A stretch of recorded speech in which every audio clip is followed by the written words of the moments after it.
Hello everybody and welcome to another video with Iron Gwyn. Yay! And today I am doing another review of a rather large set.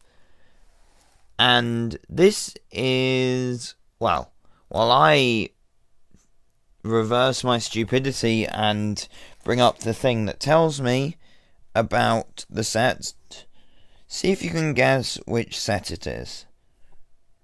I'm terribly sorry about this mix-up. I tried to be prepared. Usually I am, but today I was not. So, this is set number 75954. It is called Hogwarts Great Hall.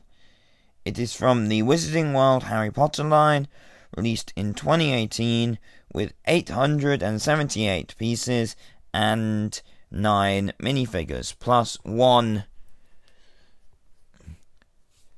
I don't really know what... Let's just say 10 minifigures.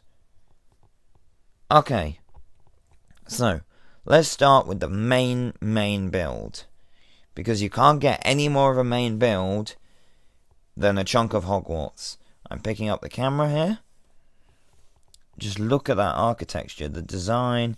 These window pieces down here, these square versions of this, are new. I think they're new for this set, but I could be wrong. I know that they're new. These pointed pieces are nice. These two-sided slope pieces are nice. There's one of the unicorn horn type pieces at the top. And for this, they've done a really good job integrating the different colours, the different types of bricks, the rock work down at the bottom. They've just done a good job with it. Let's move to the front here. It has some little statues in the front to represent the ones that come alive in the last movie. It has a boat dock down here, which is for... They do include a boat in this set that I'll show you a bit later. They have like a banister area here, a small porch that you can't fit a lot of figures in, but enough. And you need to open these doors from the inside, but they do have big grand doors that let you see inside there. So, if we then close those, there is a stickered clock at the top. And we'll move on to the tower in a bit. But for now, let's just look at the Great Hall. The top, it doesn't look particularly pretty. But there is a space where you could put Hedwig, if you really wanted to. There are the floating candles up here. It would be better if these black pieces were transparent, but they're not, and there's nothing you can do about it. So you can see how they move, and each candle does move independently as well. But apparently they do fall off as well. So you can see how that works, and that emulates the floating candles that are a big prominent feature of this room in the stories. And it has the banners for the different houses. There's Gryffindor, and on the reverse side there's Hufflepuff. Those are stickers, and you can spin that. Then on the other side there's Slytherin, and on the reverse side there's Ravenclaw. So if I turn that back round, and that's meant to symbolise that this is the Gryffindor table, this is the Hufflepuff at the back, this is Slytherin, and that's Ravenclaw. If you were to spin that round, that would show that you want this one to be Ravenclaw. There's a black broomstick, which is meant to symbolise Draco's broomstick, and a brown one at the back, which is just a regular one. There's a cupcake, a chicken leg, a massive cake, a teapot, and a cup here to show the banquet. And there's a fireplace at the back. Here's the teacher's table with the big grand chair in the middle for Dumbledore, and 2 smaller chairs either side. And in the very back there is the house cup for the house with the most points. And at the back here you can see how that bit with the house cup in looks like from the other side. So if we now move to the front of the tower, there are 2 Technic pins here to connect to the Whomping Willow set, which I do not own. So if we bring it round to the front again, you can see just how thick this tower is. I actually thought it was going to be much more like the ones on the Vampire Castle I reviewed, but it is not. Then here are stickers. There's quite a lot of stickers showing the brickwork, because they used big preformed pieces to get this texture, and to make it look less superficial, they put brickwork pieces in. Yeah. And then they used another one of these pieces, because they used one up here, I forgot to point that out, which it has ridges molded into it. From the side it has a bit of different colour and a bit of rock formation, and a bit of the ocean even. And yeah, the way they've done this very top roof bit is very cool, because they've put some preformed pieces at the top, but there's just smaller slopes here with these pieces on a hinge so they can open slightly. Then if you bring it all the way round, you can see inside that tower. Ground floor, there's nothing really here except for a broom, and this is one of those staircases like in the Vampire Castle in a new brown colour that folds out like that. They have a little frog on a pedestal there. The next level up is a potions room, which has some green crystals in a pot, red crystal in a smaller pot, and some little potions there. Well, you can fit about 3 figures on each side of these tables, 1 figure in each of the seats. So altogether this could sit 12, 13, 15 figures, and only 10 come in the set. And yeah, the next one is a storage room with no accessibility. It has a black spider and a pedestal for the sorting hat, which I'll show you better in a bit. And then a chest, and in this chest is a load of crystals of different colours. There's a red one in here, and if you wanted you could say that this red one is the Philosopher's Stone. So you could keep that separate and put it somewhere else. By somewhere else, I mean you could put it behind the mirror of Eristed. So you put it there if you want to. The mirror isn't held in by any studs. I'm struggling to fit that in there with my big hand. There we go. The mirror isn't held in by any studs, it just slots in there. There's a forks build, which I'll show you in a bit. And if you remove that, there is nothing else really in there, but you can see this from the back and how that all fits together. So, that is everything for the main prominent build of this set. So if we now just move everything over to my smaller review station, we can have a look at some side builds and the 10 figures. So I'm just moving some stuff because I've actually made it difficult for myself to get to here. So I'm almost there. Here we go. So if we move this over to here, then we set it up on the tripod. There we go. There is now that. Okay, so let's start with forks.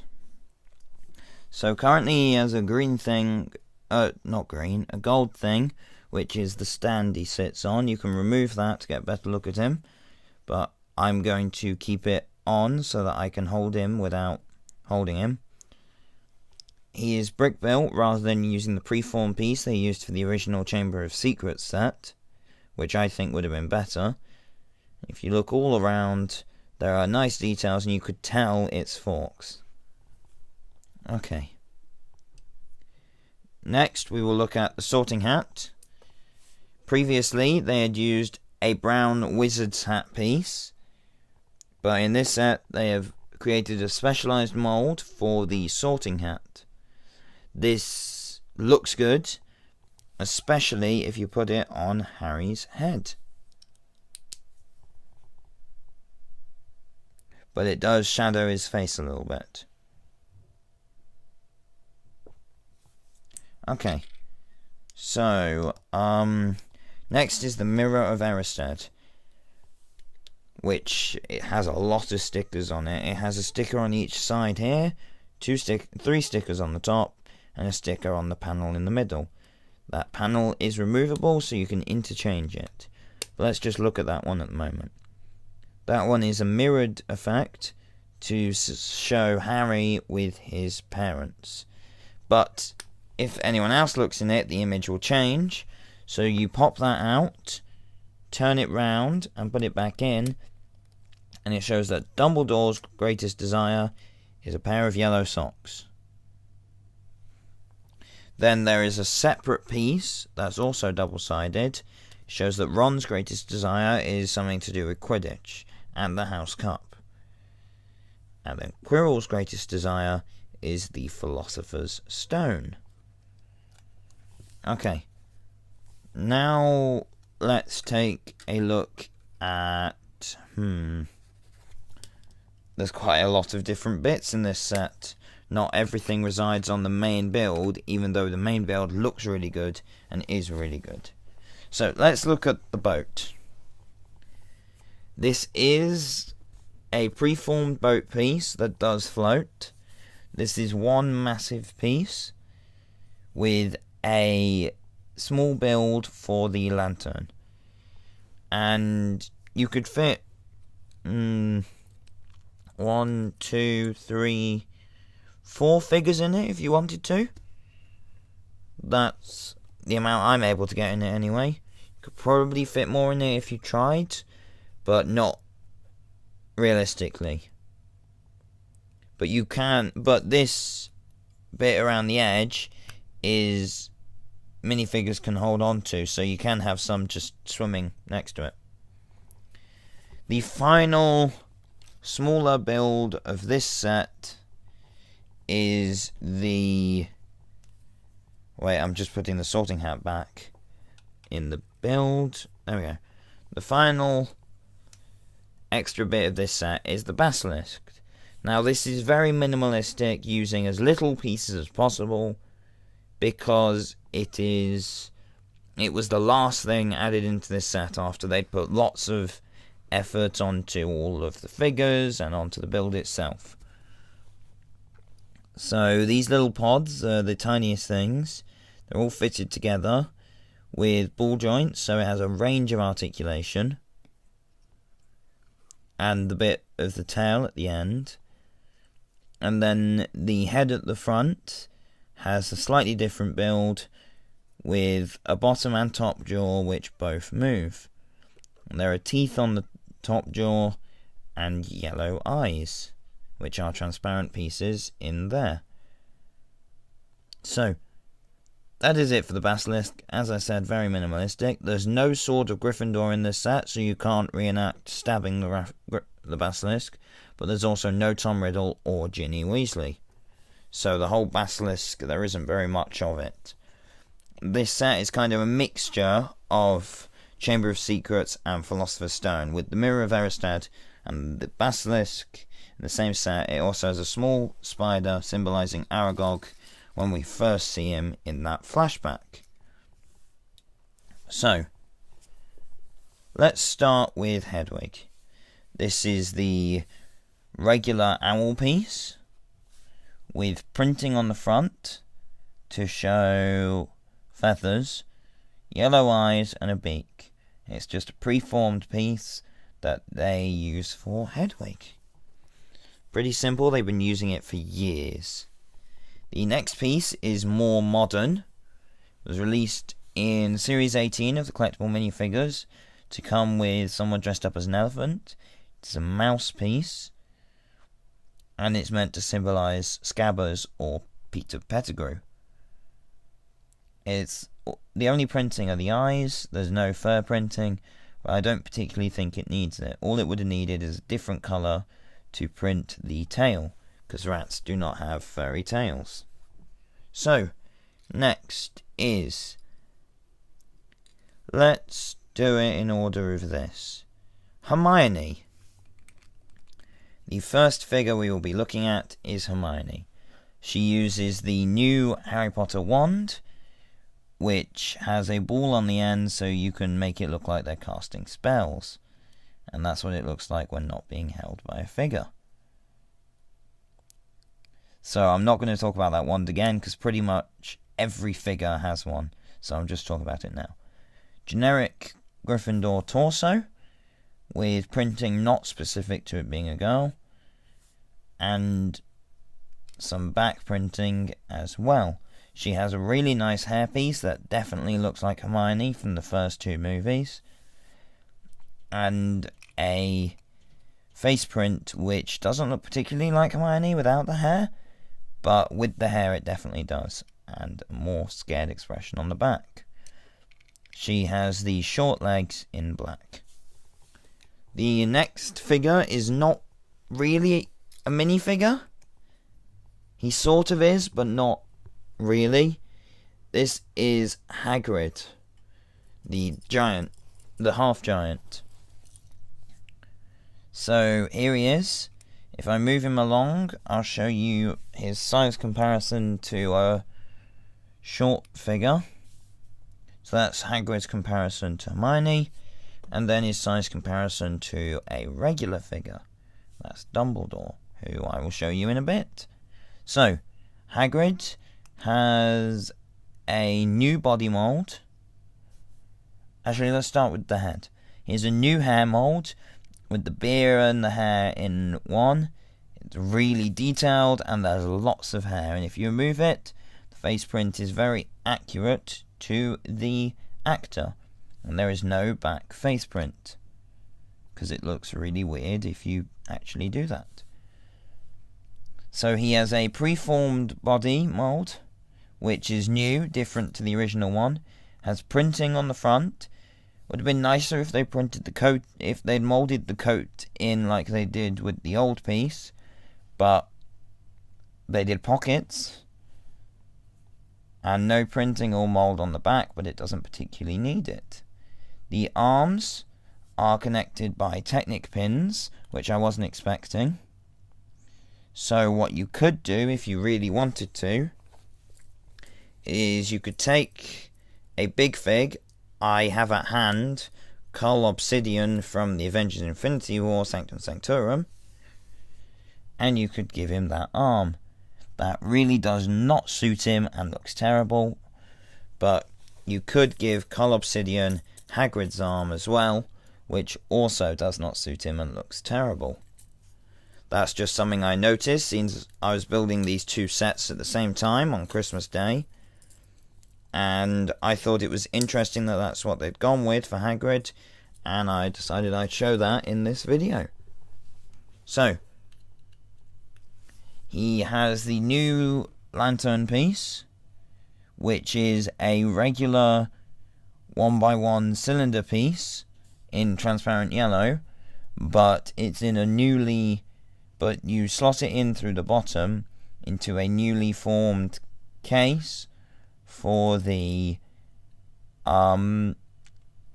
And he has a pink umbrella, which is not a surprise, and he uses brown short legs, which are put in the bottom of this mould piece to look like he just has his regular legs poking out the bottom of a large trench coat. And that's Hagrid. Wow, I had a lot to say about that figure. The next one is the only figure, actually, maybe not the only figure, but one of the only figures in this set to have never been printed in Lego before.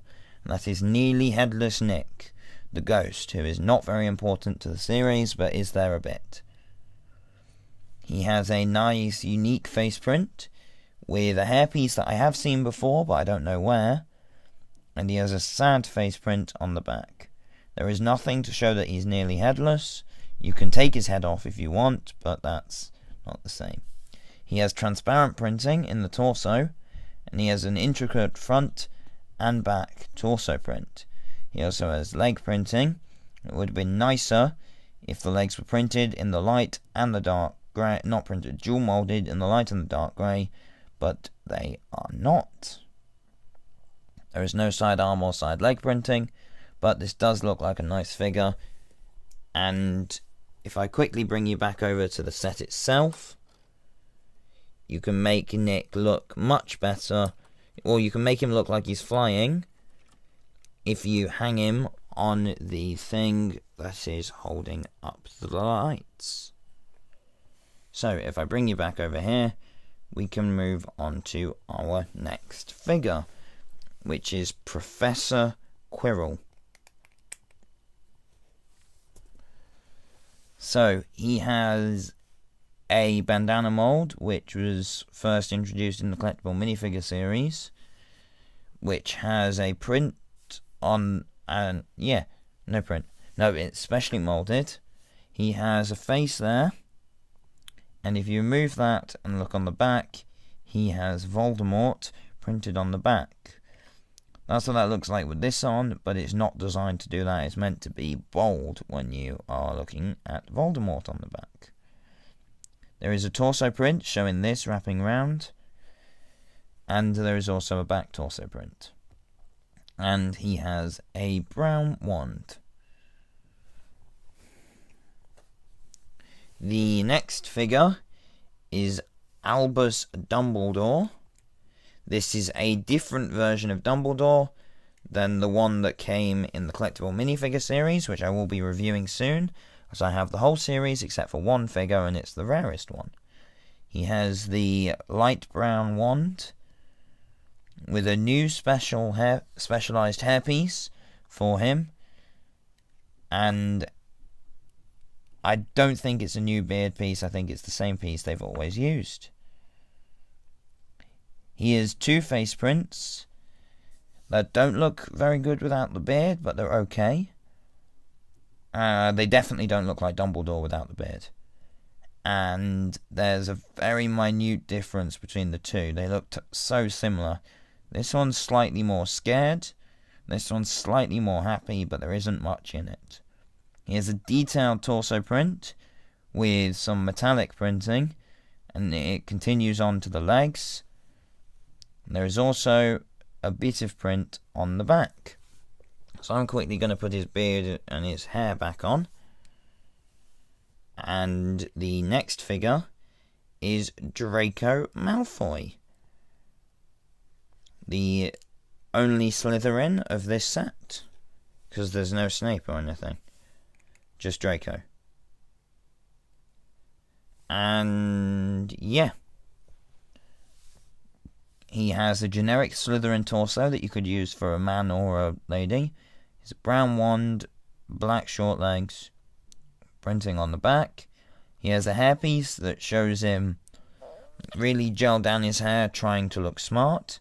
If you remove that, you can get a better look at his face print and his angry print on the back. That's what that looks like with the hairpiece. There's not really much to say about this figure, so I'm skimming through him. The next one is one of the only two non-main characters. So I'd say that Nearly Headless Nick and Susan Bone, which is this character, are the only two figures in this set who are not main characters. If you swap it to a Gryffindor torso rather than a Hufflepuff, you could say that this is Ginny. But because it has a Hufflepuff torso, it is not Ginny. And if you remove the hairpiece, this is a rubbery hairpiece, and it's the first time it's come in this colour. It's very grippy, so it's hard to take on and off. That's a generic female face print that they've used for guys in the past. It mainly depends on what hairpiece you use. And there is a sad piece on the back. This is a very common face print, and that's what that looks like with the hair. This one has a black wand. Yeah, this isn't a really important figure, so they didn't put a lot into it. Next is Harry Potter. Probably the most important figure, the most main character. He has a generic Gryffindor torso print on the front and back, and the plain black short legs that they use for all these figures. He has the Harry Potter face print they use for this entire wave, with the scar in the top, and the hairpiece that they also use for this wave, with a little gap so you can see the scar. On the back there is a scared face print, and that's what that looks like with the hairpiece. He has the brown wand trying to show his wand at the beginning of the series. We're on to 2 more figures now, only 2. This is Ron Weasley. And yeah, Ron Weasley. Here he is. He has a new face print and new hairpiece. Actually, it may not be a new hairpiece. I don't know. If you move it, there's a scared face print. That's what that looks like with the hairpiece. He has the same torso and as Harry, and the same wand as Quirrell. So very simple figure there. And the final figure of this set is Professor McGonagall. So she has the witch's hat on in black. If you move that, you can see her face print. And on the back she has an angry face print, and that's what that looks like with the hat. She has some metallic green printing on her torso and a metallic silver thing around her neck. She has no sidearm or leg printing, but she has really detailed print and the black wand again, which we saw earlier. That is it for this set. There is a lot to this set. You can see it all there. All the figures are there, and the build itself is there. So yeah, that's my doorbell. Why does that always go during reviews? Never goes at any other point. It only goes while I'm doing videos. Never mind. So, sorry about another long video. This is a big set with lots of figures and lots of bits to talk about. So that's what I wanted to do. Take my time talking about it.